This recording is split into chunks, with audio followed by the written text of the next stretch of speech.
I have a gentleman in my life, an accountability partner I've met with every week for the last 15 years, whether in person or by phone. I mean, barring a out-of-town trip with my family or his family, or maybe being on a mission trip, every week for 15 years, we've gotten together to sharpen each other, to challenge each other.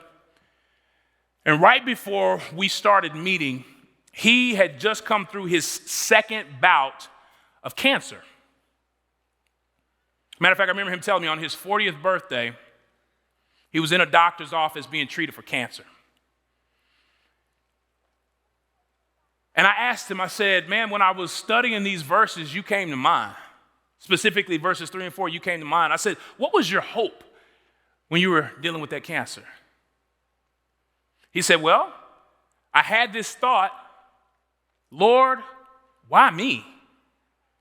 And he said, no longer than I uttered that phrasing, the Holy Spirit came back to me and said, why not you?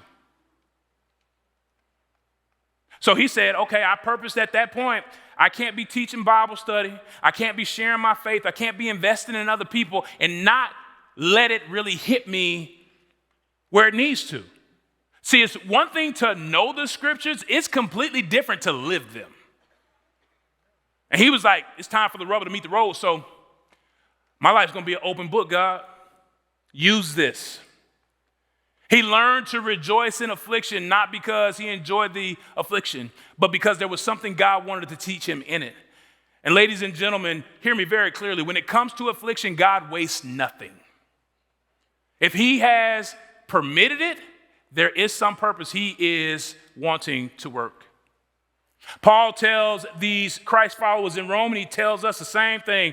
When you face affliction, you need to be reminded that all things work together for good. Does not mean that all things are good. What it means is God can work them for your good. So that means you got to stay in the press. You can't push eject. You can't push reset. You can't start over. You got to stay in the press because God is trying to move you forward in ways that non-affliction just simply won't. Hey, thanks for watching. To find out more about Houston's First, you can subscribe to our channel or you can go to houstonsfirst.org.